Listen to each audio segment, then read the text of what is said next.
111 вработени од текстилната компанија Ферматекс, која работи во Штип, се пред веројатен отказ. Тие од 25 март па до денес се дома и до денес очекуваа повеќе да се вратат на работа. До денес се надевавме дека ќе се вратиме на работа, но денес имаме информација дека до 31 мај сите ќе добиеме отказни решенија. Изјави вработен од фабриката.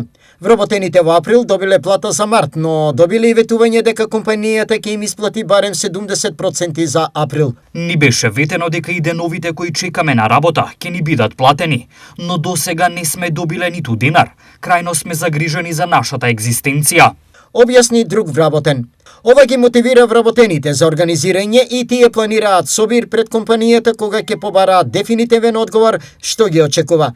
Собственик на компанијата е германец, директор бугарка, а заменик е лице со кое вработените не можат да стапат никако во контакт.